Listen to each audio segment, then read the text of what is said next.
Queridos irmãos, boa noite.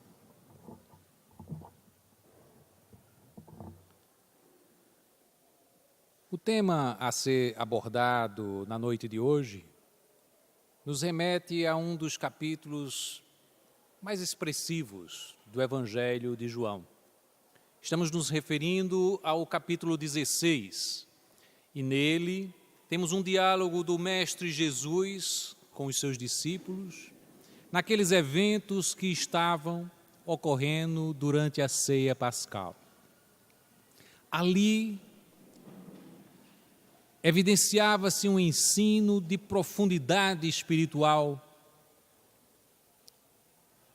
registrada pelo evangelista João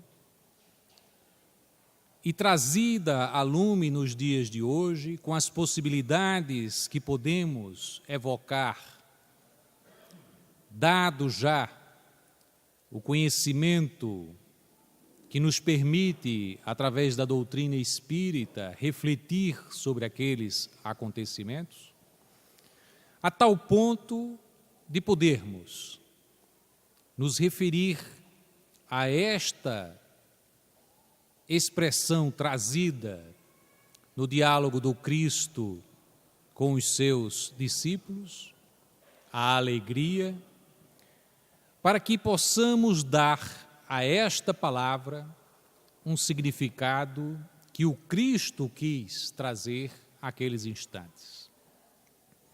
Para nós outros, que ainda estamos habituados a vivenciar as emoções e as sensações, nós traduzimos por alegria aquilo que mexe em profundidade com as nossas sensações, a nossa emotividade, quando nos sentimos em exaltação, seja pela provocação de uma música que nos toca mais profundamente, seja pelo acontecimento daquilo que esperávamos ocorrer, digamos, o filho passar no vestibular, a conquista de um emprego, mas são todos eventos da vida, do mundo, e se configuram para nós etapas e conquistas de uma alegria. Mas passado aquele instante, o instante da aquisição daquela coisa, daquele evento, daquilo que se esperava alcançar, chega o momento seguinte, em que aquilo já não é mais uma novidade, e nós nos lançamos à busca de outros objetivos, ansiando alcançar a alegria, a felicidade. É singular que o Cristo nos coloque neste capítulo, em que ele evoca para nós a conquista do bom ânimo, três partes significativas da conquista do bom ânimo. A primeira, a coragem. A segunda, a própria alegria, que é o objetivo da nossa discussão nesta noite. E uma terceira, que é a esperança. A nos dizer que a verdadeira alegria, ela se faz escudada pela coragem e pela esperança. E a alegria que ele vinha nos trazer, nos trazia também um sentido de responsabilidade, porque somos habituados à ideia de que podemos alcançar a alegria por elementos externos a nós mesmos. Assim é que esperamos uma boa nova que se apresente a nós outros, sem mesmo façamos nenhum esforço em direção da conquista desta boa nova. Há mesmo aqueles que jogam na Mega Sena, esperando ser contemplado pela sorte e destacando nisso um sentido de alegria. Que grande alegria eu teria se fosse contemplado pela sorte. E nós somos então lançados à ideia de que os eventos na nossa vida podem mesmo ser resultado de algo externo a nós mesmos. Mas O Cristo, no capítulo 16, inicia pela exposição do evangelista João, na sentença que era toda ela um chamamento à razão dos discípulos para tudo o que iria ocorrer daí em diante, porque aproximava-se o instante em que ele ia partir. Ele já vinha dizendo em suas pregações, ele já vinha afirmando aos seus discípulos de que havia de ir se afastar deles, de que estava chegando o momento em que ele iria se afastar. Mas, inicialmente, ele faz a advertência: tenho-vos dito essas coisas para que vos não escandalizeis. E passa a relatar a eles de que eles sofreriam perseguições por agir em seu nome, de que eles seriam excomungados. E ao longo dos séculos, nós encontramos os seguidores do Cristo, os verdadeiros seguidores do Cristo Jesus, perseguidos em nome da prática cristã verdadeira. Assim é que inicialmente foram perseguidos pelo Sinédrio, e tudo isso está registrado nos Atos dos Apóstolos. Assim, após a crucificação de Jesus, vamos encontrar os seus seguidores sendo perseguidos constantemente e excomungados pela religião oficial judaica. Posteriormente, nós vamos ter nos séculos seguintes esses mesmos cristãos sendo perseguidos em Roma. E posteriormente, quando Roma se configura na própria religião cristã, passa a perseguir, agora já em nome do Cristo, através das cruzadas, através da Inquisição. E vemos essa perseguição efetivamente se realizar, já predita pelo Cristo Jesus. Tenho-vos dito essas coisas para que vos não escandalizeis, dizia Jesus no versículo 1 do capítulo 16 de João. Era uma advertência, assinalando que haveria muito trabalho a se realizar. Os ensinos ditados pelo Cristo, portanto, assinalavam que aqueles que perseguiriam iriam agir em nome dele, ou dizendo-se e fazendo-se passar por representantes da vontade divina. E ele afirmava: tudo isso eles farão, porque não conhecem a mim e não conhecem ao Pai. E essa advertência do Cristo, de há 2000 anos, reverbera em nossa mente para os dias atuais, porque somos caudatários deste legado. Todos nós, em outras existências, passamos pela situação em que fomos ou vítimas ou algozes dessa perseguição aos que agiriam em nome do Cristo. Portanto, sentimos profundamente essas palavras do Cristo, advertindo aos seus discípulos de que isso de fato iria ocorrer, de que aqueles que abraçassem em profundidade a sua palavra haveriam de não ser aceitos, porque o mundo é assim. O mundo que vivemos glorifica, dá destaque, coloca em condição prioritária aqueles que buscam o poder, aqueles que buscam o sucesso, aqueles que buscam sobrepujar-se aos outros. Mas não foi isso que o Cristo veio nos ensinar. E ele disse: é assim que o mundo age, e é por isso que vós sofrereis as perseguições em meu nome. Porque eles ignoram, como diz no versículo 3, isto vos farão porque não conhece ao Pai e nem a mim. A advertência de que tudo o que vos mata julgará oferecer culto a Deus é tudo o que ocorreu posteriormente, porque julgavam fazer culto a Deus nas perseguições das cruzadas e das inquisições. E em nome de Deus e do Cristo, patrocinaram guerras, morticínios, perseguições. Eis porque a primeira qualidade para a aquisição da verdadeira alegria é a de ter a coragem em abraçar o serviço cristão. Essa é a primeira característica que deve ser entendida por nós ao acompanhar este diálogo magnífico do Cristo Jesus com os seus discípulos.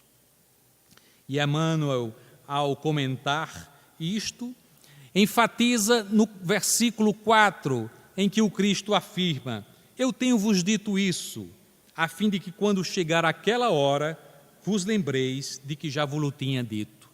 Os comentadores do Evangelho fazem entender que o Cristo tinha afirmado isso porque logo em seguida haveria a sua crucificação, e após a crucificação haveriam de entender.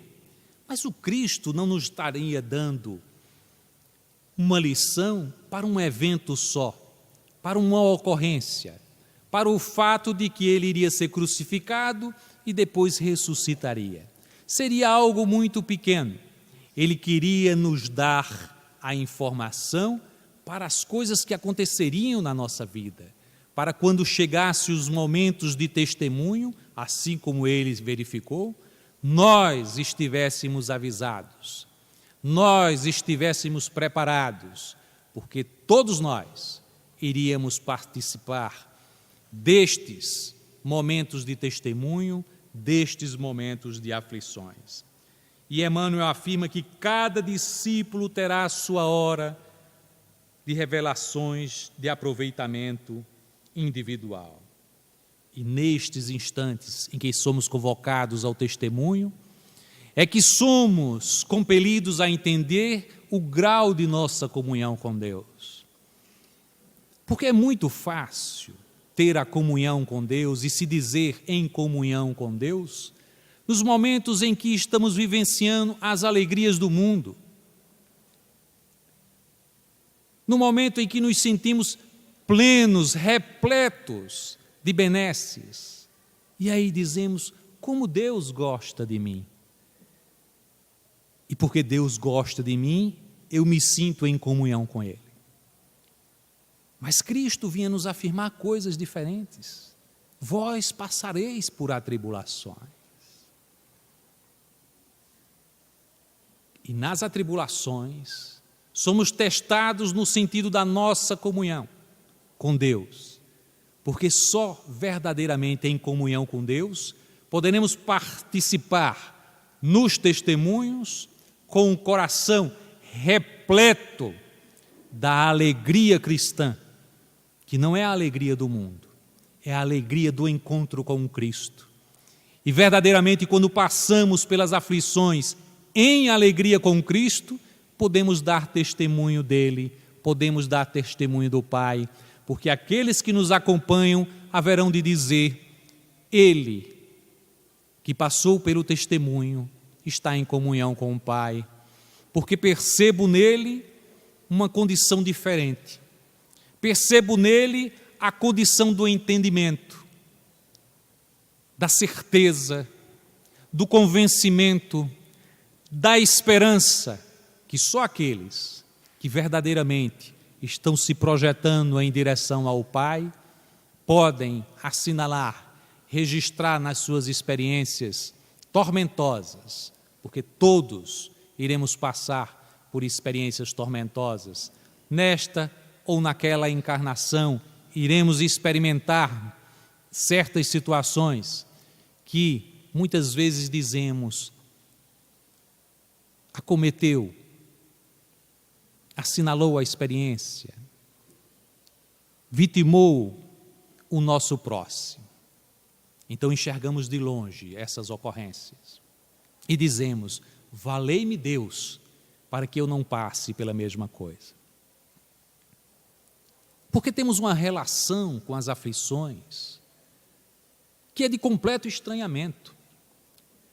Se é verdade que procuramos em profundidade a alegria e a felicidade, fugimos da cruz, fugimos das experiências dolorosas, queremos distância das aflições, em que pese, observemos com uma sentida admiração o Cristo nos dizer: felizes os aflitos, ou bem-aventurados os aflitos, porque serão consolados.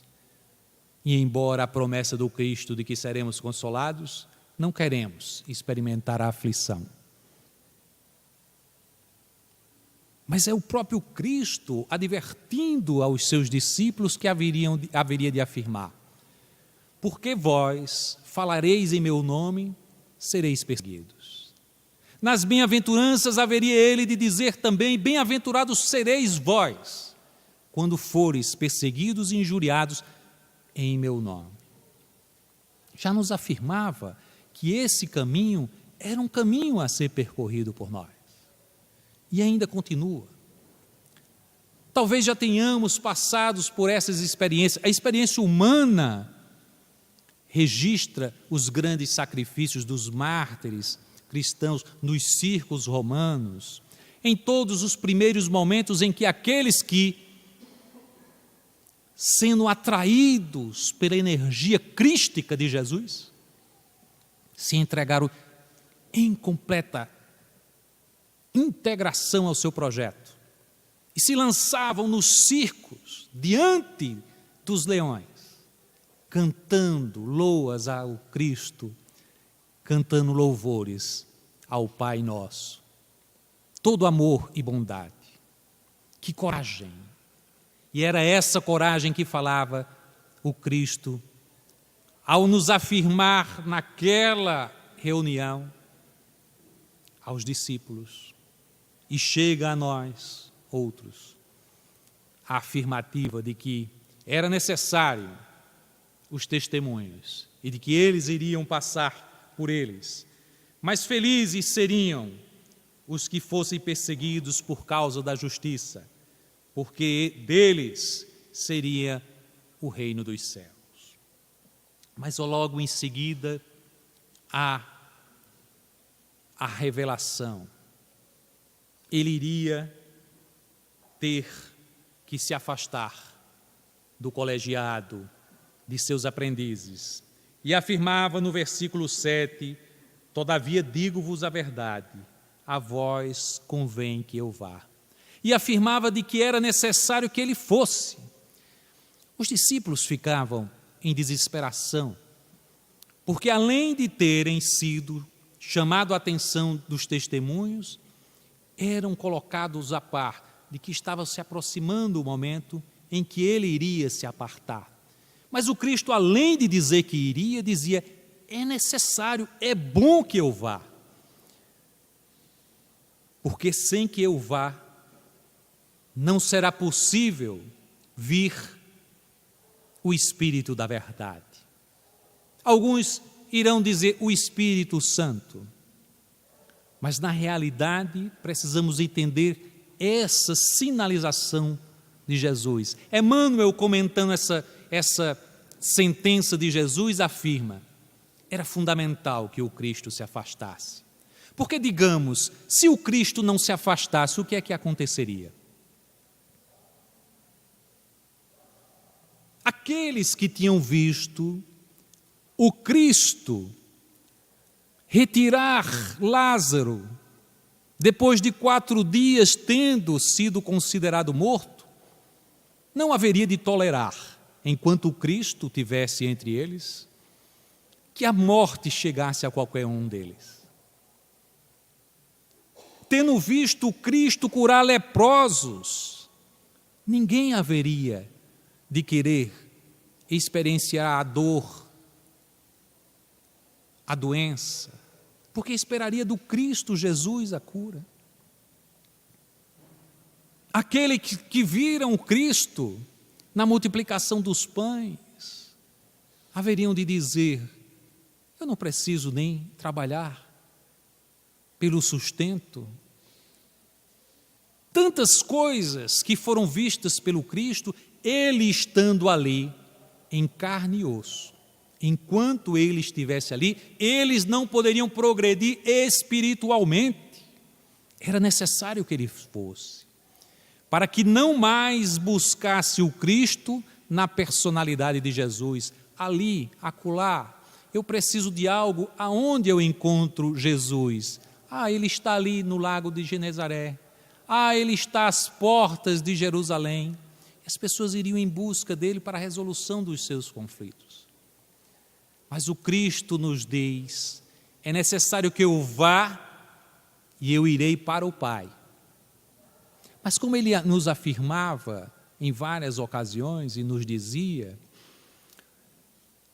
aos discípulos, aqueles que tinham condições naquele instante de um estudo mais aprofundado da mensagem que o Cristo nos trouxe.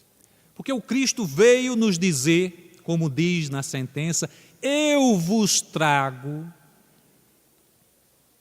vida, mas vida em abundância. A vida em abundância é a vida espiritual. Vinha nos falar que somos espíritos imortais. Estamos numa jornada longa de aperfeiçoamento espiritual, moral, espiritual. Então a sua mensagem era destinada ao espírito que somos. E quando ele nos afirma, é necessário que eu vá, era para que nós não pensássemos o mundo de carne e osso. A resolução das minhas necessidades humanas, eu procuro no Cristo que está no corpo de Jesus, na figura de Jesus, que eu posso tocar, que eu posso falar, que eu posso conversar, que eu posso abraçar, que eu posso me jogar aos pés dele. Mas a partir de então, ele que dizia que o reino de Deus está dentro de vós. Olha bem, o reino de Deus está dentro de vós. E essa é uma sentença maravilhosa, porque ele veio nos dizer, aproximam-se o tempo do reino de Deus. E há aqueles que ainda hoje dizem, Jesus errou nessa sentença. Já faz 2000 anos e nós não encontramos o reino de Deus. Não encontramos nós, que ainda estamos nessa roda de reencarnações sucessivas, através dos erros, mas muitos já foram se encaminhando para lá, ao longo dos tempos. Porque a partir do momento em que ele nos chega, emissário divino, com ele chega também a revelação do reino de Deus, que está dentro de nós. Não procuremos o reino de Deus externo a nós, nos templos. Quantas vezes fomos aos templos em busca do reino de Deus? Estamos inquietos e dizemos, eu vou ao templo para encontrar Deus.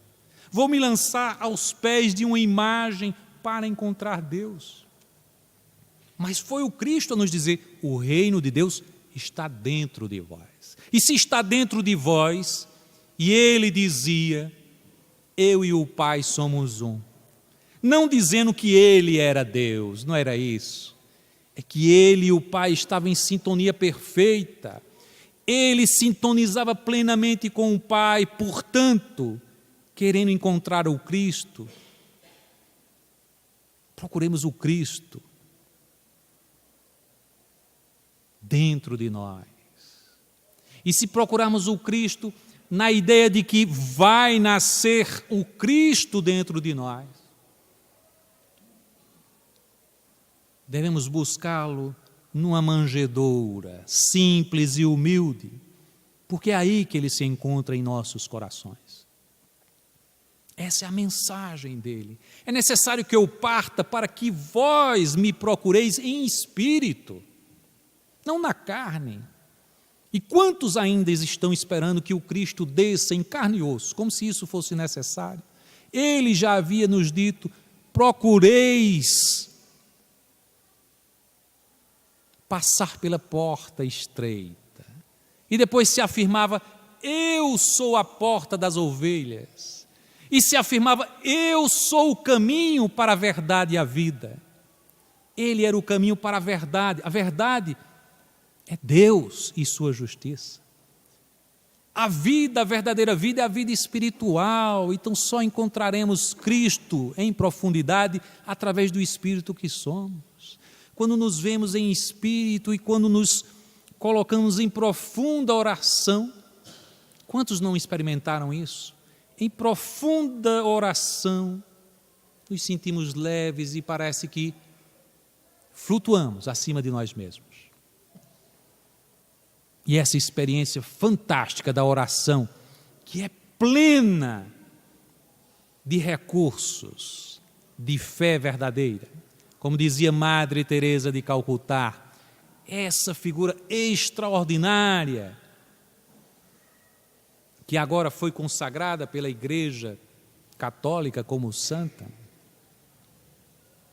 e ela afirmava, compreendendo em perfeição o caminho da iluminação, e ela dizia: a oração é o exercício da fé. É verdade, a oração é o exercício da fé. E quando nos robustecemos na fé, encontramos Deus. E depois que encontramos Deus, não podemos deixar de reconhecer Deus no nosso semelhante. E quando encontramos os nossos semelhantes, suas necessidades, nos lançamos a Ele. Em atendimento a essas necessidades, nos colocamos solidários. E aí, quando fazemos isso no serviço cristão, nos iluminamos. E quando nos iluminamos, nos aproximamos de Deus. Olha que coisa rica em sentido que ela nos traz. Que compreensão perfeita do caminho da evolução. Que extraordinária figura cristã, Madre Teresa de Calcutá. Conhecendo plenamente o que o Cristo veio nos dizer: me procurarão agora em espírito.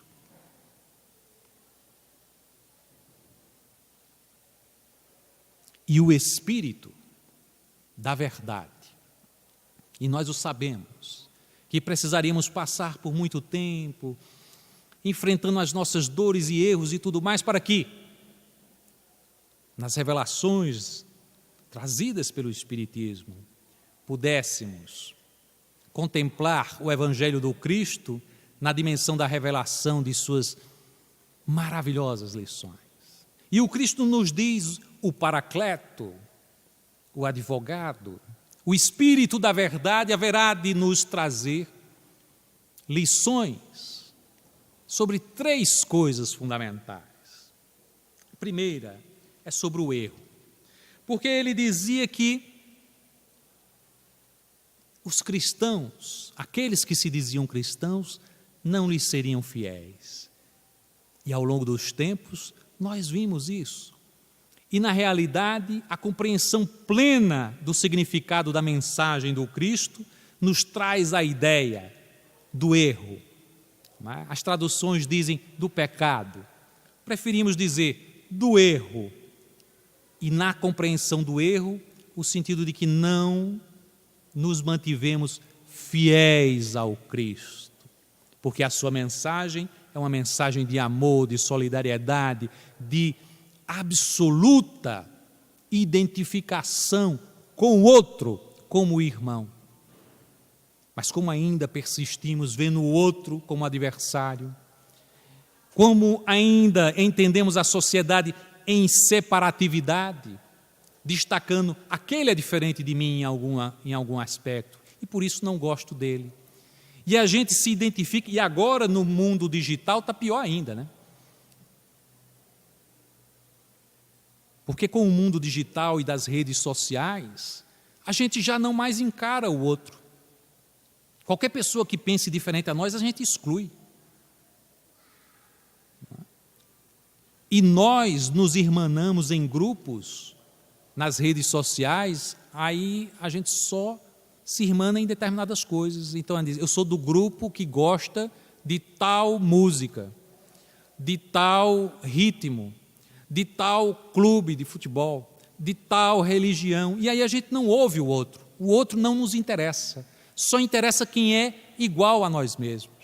Isso é uma coisa terrível, essa separatividade, mas o Cristo não nos afirmou isso, ele estava vindo para todos e, portanto, iria nos resolver inicialmente a respeito do erro, porque quando nos deparamos com as revelações espíritas e que somos convocados a entender que temos uma trajetória de ascensão, que as coisas que passamos nos dias de hoje, as aflições, têm a ver com as coisas que realizamos no passado e que temos que resgatar, aprender, nos renovar, nos iluminar diante daqueles erros que realizamos, somos enfrentados com o erro, o que cometemos nesta e em outras encarnações.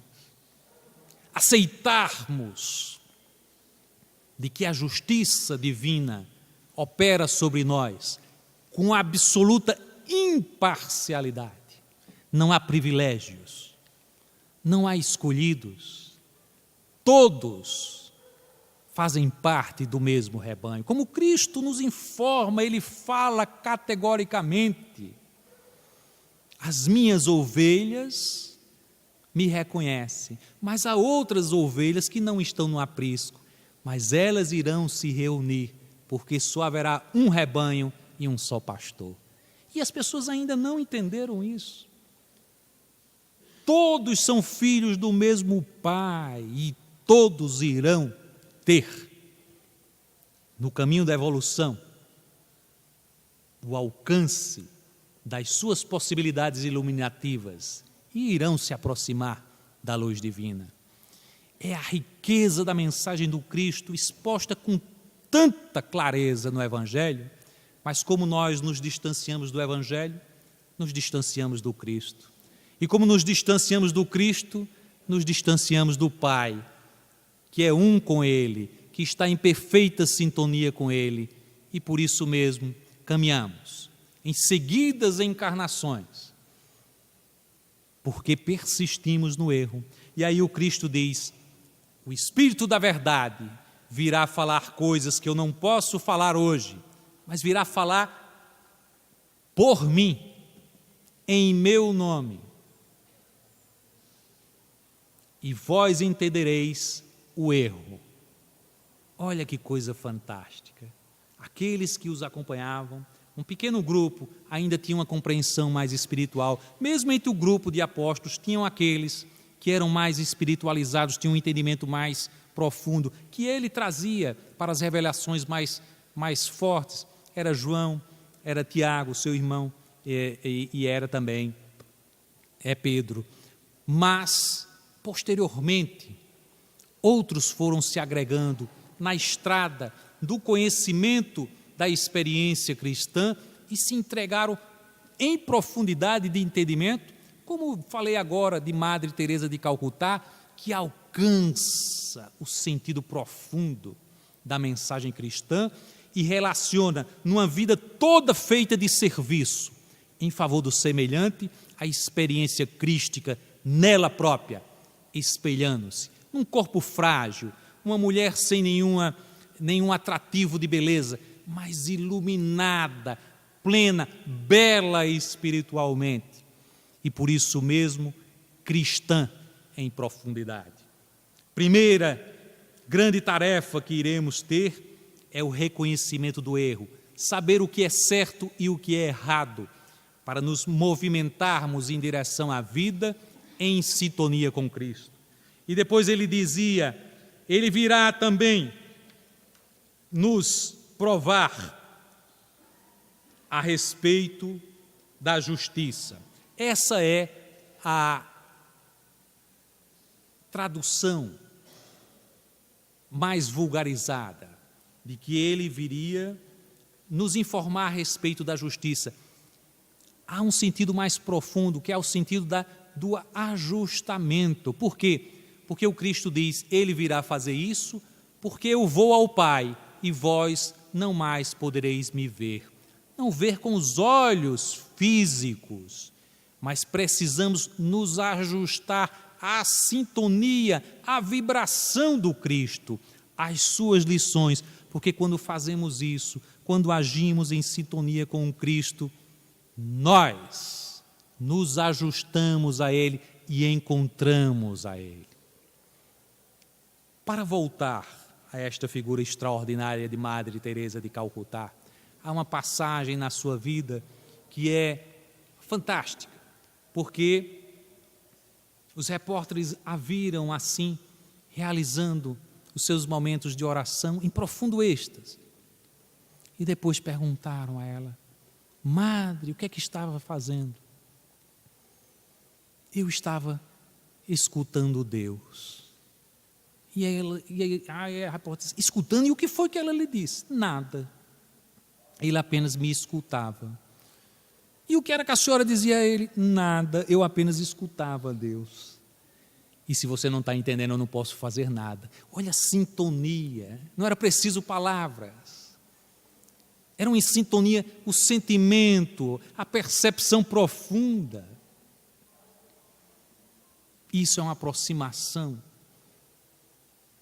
com Deus, tal como Cristo nos veio ensinar. Era necessário que Ele fosse, que Ele partisse, para que nós o procurássemos em espírito. Não precisaríamos mais do Jesus em carne e osso. Aonde está Jesus? Ali no lago. Então vamos ao lago. Vamos às portas de Jerusalém. Vamos à casa de Pedro. Mas não é isso. Vamos procurar agora o Cristo dentro de nós. E o encontraremos. Porque essa é a promessa dele. O reino de Deus está em vós. E eu e o Pai somos um. Procuremos o Cristo dentro de nós. Procuremos no melhor que temos em nós. Porque numa vibração acentuada pelo amor, nós o encontraremos. Por fim, a terceira dimensão que ele nos diz que o Espírito da verdade irá nos revelar e, portanto, irá significar um estímulo à nossa evolução, é que ele irá provar o mundo a respeito do juízo, conforme as traduções, do discernimento, porque o dominador deste mundo está revelado. Ora, ele veio nos dizer que o dominador do mundo são as paixões nossas, o egoísmo, a avareza, a vaidade, a busca pelo poder e pela riqueza. Está revelado, ele já tinha exposto, e mais do que nunca, a revelação espírita nos traz claramente o caminho da nossa evolução, é nos despirmos da vacuidade do mundo, das demandas do mundo, do que o mundo tem a nos oferecer, e buscarmos os tesouros que não podem ser corrompidos pela traça ou pela ferrugem, e que nos iluminam e que nos adiantam espiritualmente. Por isso mesmo, logo em seguida, ele nos traz a lição da alegria. Porque ele já nos tinha provocado a coragem e nos tinha tocado em profundidade, nos dizendo: eu vou partir, mas é necessário que eu vá. E aqueles espíritos que ali estavam a conversar com ele, os seus discípulos, na compreensão disso, se robusteceram em coragem. E posteriormente, depois da crucificação do Cristo, deram testemunhos maravilhosos, na compreensão mesmo das advertências que o Cristo veio nos trazer. Mas a alegria máxima que ele vinha nos suscitar, ele nos traz numa sentença em que ele nos afirma,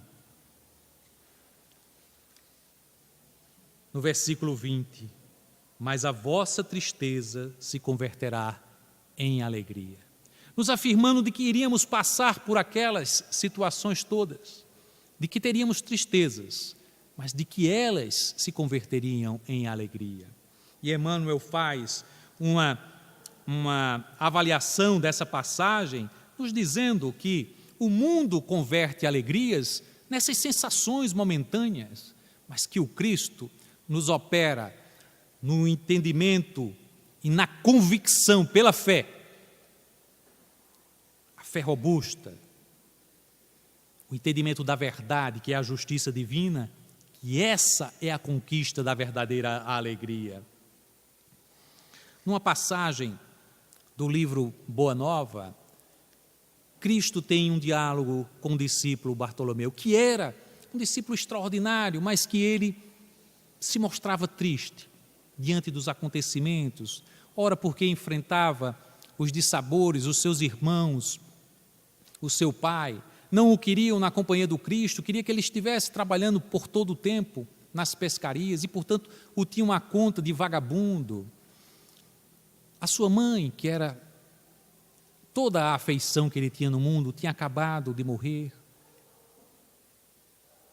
Ele tinha dificuldades na venda com os negociantes dos peixes, que via sempre como pessoas que buscavam tirar proveito do trabalho deles na exploração. Tudo aquilo causava profunda melancolia naquele apóstolo.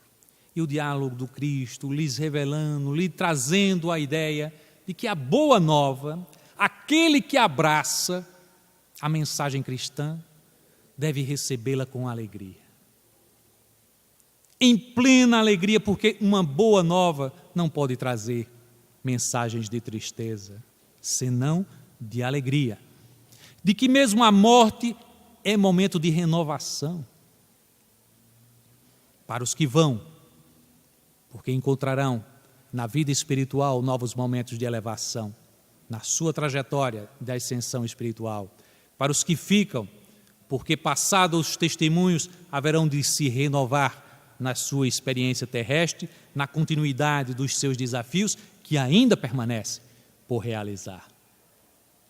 E afirmando todas essas coisas a Bartolomeu, Bartolomeu se dirige à sua casa, entendendo que ele era privilegiado, por entender a mensagem do Cristo, por ter o Cristo como irmão, de que valia todas as acusações que os seus irmãos tinham para com ele, se ele tinha o Cristo como irmão. De que valiam os negócios serem mal sucedidos se ele estava realizando a grande transformação em sua vida e se caminhava para o reino de Deus, onde os tesouros são imperecíveis. E nesta compreensão, logo depois de entender essa dimensão, ele chega em casa, recebe os apupos do pai, dos irmãos, vai às pescarias, depois tem que vender aqueles comerciantes que ele tinha todos como inimigos, adversários, porque os exploravam, e em cada situação ele veio com alegria. A cada acusação, a cada situação de exploração, ele se transformava, e enquanto uns vinham com agressões para ele, ele respondia com uma mensagem de amor, de fraternidade, de solidariedade, e aquilo abriu um campo novo para ele. E Humberto de Campos registra que logo após o Cristo fazendo as suas lições, dizia que o reino de Deus era como um tesouro que era colocado num campo, encontrado no campo por alguém que, tendo encontrado esse tesouro, vende tudo o que tem e vai comprar aquele campo. E naquele instante Bartolomeu, vendo aquelas lições e vendo que o Cristo olhava para ele, sentiu a dimensão importante de toda a transformação que se realizava nele. E apenas pela primeira vez, o choro de Bartolomeu foi o choro de alegria e de felicidade, pelo reconhecimento de que nele operava uma transformação, de que ele entendia o sentido da alegria que o Cristo vinha nos informar. É uma maravilhosa mensagem, mas o Cristo nos dizia também que a partir de agora as suas expressões de alegria já vinham sendo expostas em lições que não seriam mais necessárias as parábolas, não seriam mais necessárias as lições ocultas, porque tudo seria dito abertamente e que, portanto, a partir de então, nós poderíamos receber o sentido mais profundo das suas mensagens. A terceira parte deste capítulo de João se destina àquele instante da oração, porque o Cristo convocava a que os discípulos orassem, afirmando que suas rogativas seriam atendidas. É uma promessa extraordinária, porque dizia aos discípulos que suas rogativas seriam atendidas. E eles ficaram como que espantados com aquela colocação, porque certamente em várias ocasiões eles tinham orado, tinham feito as suas orações, com os seus peditórios comuns a todos nós, pedindo as coisas que achamos que são necessárias para nós outros. E o Cristo afirma, até agora, no versículo 24, não pediste nada em meu nome, pedi e recebereis, a fim de que a vossa alegria esteja completa. Olha a mensagem, até agora não tens pedido em meu nome. Ora, essa mensagem lhes dizia uma coisa que naquele instante ficaria difícil a compreensão dos discípulos. Porque pedir em seu nome significa pedir na sua essência, pedir na essência do Cristo Jesus.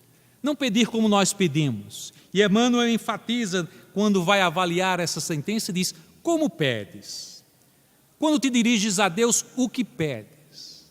Porque em geral pedimos por coisas que achamos que é o nosso bem. Mas o Cristo nos dizia, pedi em meu nome, para que recebeis em plena alegria. Ou seja, pedis no entendimento. A rogativa deve ser feita sempre, Senhor, tu sabes o que é melhor para a minha evolução espiritual. Pois, Senhor, eu queria tanto compreender o que é melhor para a minha experiência de aprendizado, para que eu possa me aproximar de Ti. E assim nós seremos contemplados com a iluminação, com a explicação, com o atendimento às nossas rogativas. Mas é diferente, é pedir na essência do Cristo, que Ele próprio, nos enfrentamentos maiores, na hora da crucificação, afirmava, Senhor, se for possível, afasta de mim este cálice. Não porque o Cristo tivesse nenhuma dúvida, era mais uma exemplificação, mais um momento de dizer, olha, quando tiveres diante dos teus testemunhos, age conforme o que eu estou aqui a explicar. Senhor, se for possível, afasta de mim esse cálice. Mas, Senhor, acima de tudo, que seja feita a sua vontade. Porque é a vontade perfeita e é a vontade amorosa em relação a nós outros. É a vontade que quer o melhor para nós. Às vezes a gente não acha isso. Diante de um grande testemunho, nós dizemos, Senhor, me livra dessa tentação. Senhor, se for a sua vontade, seja feita a sua vontade. Mas, Senhor, primeiro pensa conforme a minha vontade. Esse é o sentimento que nós temos. Dizer em profundidade, acima de tudo, Senhor, seja feita a sua vontade, é reconhecer que a vontade de Deus é soberanamente boa, perfeita, repleta de amor e de misericórdia para nós outros. Joana de Ângeles chega a dizer, a dor, o sofrimento, não é um mal. Ela, às vezes, provoca a dor e o sofrimento, provoca a sensação de mal-estar, mas não é um mal. A grande questão é como lidamos com a dor e o sofrimento. Diante da dor e do sofrimento, como agimos? Será que lembramos do Cristo nos afirmando, bem-aventurados os aflitos, porque serão consolados? E aí nós pensamos, vamos ficar eternamente aflitos, porque seremos eternamente consolados. Não é isso, é um movimento. Os aflitos são aqueles que estão vivenciando a experiência do testemunho. Ninguém é aflito eternamente. É aflito numa ocasião, em que está experienciando a dor, o sofrimento, o testemunho. E nessa situação, é alguém que se encaminha para a superação. E Joana diz, a grande experiência humana é atravessar a correnteza das tribulações, porque chegaremos do outro lado da margem, que é o local onde constataremos as nossas vitórias. E esse é o sentido maior da lição que o Cristo veio nos dar. A oração intercessória que ele vai seguir a este capítulo 17 é toda uma vivência prática disso que ele nos ensinava no capítulo 16. E ele diz que não falará mais por parábolas e que nós poderemos nos dirigir a Deus, porque Ele é o mesmo Pai que nos ama. Pois o mesmo Pai vos ama. Que maravilha! Ele não diz assim, o Pai me ama e eu vos amo. Ele diz, o Pai que me ama também vos ama. Olha que humildade extraordinária de Jesus. Não há privilégios, nem mesmo ele se coloca como privilegiado, quanto mais nós outros que adentramos na casa espírita, ou que adentramos ao templo evangélico ou católico, e já nos consideramos, estou salvo. Não há privilégios. Não há privilégio para o palestrante espírita em relação ao que vivencia a experiência tormentosa de estar agora numa prisão. Não existe separação entre o pastor evangélico e aquele que está cruciado na desesperação por ver um parente seu, nos seus últimos instantes, enfrentando uma doença lancinante, de dores lancinantes.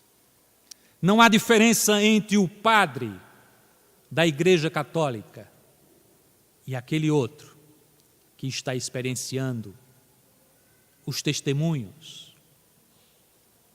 porque muito errou no poder público e agora se vê lançado aos julgamentos de toda a população. Não há nenhuma distinção. Todos são filhos do Pai. E esta mensagem do Cristo e nos dizer, é o mesmo Pai que nos ama, a mim e a vós, todos, indistintamente. O Cristo nos afirma com essa mensagem extraordinária, finalizando o capítulo, de dizer, não se turbem os vossos corações, não se atemorizem, tenho-vos dito essas coisas para que não se atemorizem, porque eu venci o mundo. É a experiência fantástica. Diante de todos os testemunhos, ele deu mostras de que nós podemos superar o mundo e suas demandas, as suas paixões, as suas experiências de sensações e encontrar alegria na profundidade do ser, na busca incessante pela justiça divina, no reconhecimento do amor como motor da nossa vida. E quanto mais buscamos o amor, menos temos tristezas em nossas vidas. Quanto mais vivenciamos o amor ao próximo, mais a depressão, mais a ansiedade se afasta de nós outros. Aquela expressão de tristeza que carregamos muitas vezes, por coisas tão pequenas. Porque enquanto jovens somos ansiosos, diante da vida, das experiências da vida. Qual será o meu emprego? Passarei nesse ou naquele concurso? Haverei de conquistar um lugar no mercado de trabalho? E o amor? Encontrarei o amor? São ansiedades da juventude e tanto mais cobradas a juventude para ter esse sucesso, de encontrar o amor perfeito, tal como nos romances, na televisão, de encontrar o bom emprego, tal como prenunciado, de sucesso, rentável, que essa juventude está se perdendo na depressão, nas ansiedades, visitando os consultórios de psiquiatras e psicólogos, consumidores de pílulas, quando Cristo Jesus nos convoca, amai profundamente. E quanto mais amarmos, Quanto mais vivermos a experiência do amor, menos ansiedades, menos depressão, menos tristeza, infinita alegria. Não temam, eu venci o mundo. Tenho-vos dito essas coisas para que não temas. Eu vos dou a paz, a minha paz vos dou. Não vos dou como o mundo a dá. Vos dou no sentido do entendimento, de que em todas as situações de nossas vidas, em que podemos nos posicionar como tristes ou melancólicos, como enfrentando grande sofrimento, lancemos o olhar na profundidade do nosso ser em busca do Cristo que mora dentro de nós, tal como Francisco, nas suas expressões do amor profundo, se lançava: Senhor, Senhor, que alegria, Senhor. E era Francisco, cego, com dores terríveis, porque enfrentava enfermidades de toda sorte que lhe consumiam o fígado, o intestino, o seu estômago em frangalhos. Haviam querido curar os seus olhos com ferro em brasa. Os seus ouvidos, que estavam infeccionados, lançaram ferro em brasa e ele já nem ouvia direito, já não via, e cantava em alegria. Toda a criação humana, como um resultado de Deus nos amando, nos ofertando sempre as possibilidades da vida estuante, abundante em ofertas, a tal ponto de que diante da sua iminente morte lança a belíssima exortação à irmã morte.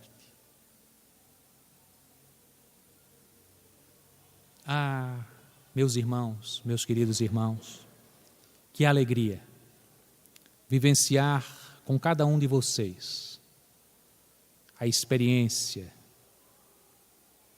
de transitar pela mensagem evangélica, concitando-nos a uma reflexão profunda do sentido maior de vivermos em alegria, na expressão do encontro com Cristo, na expressão de que somos maiores do que os sofrimentos, do que os testemunhos, porque somos espíritos imortais, porque caminhamos para a luz, porque o amor nos cerca sempre.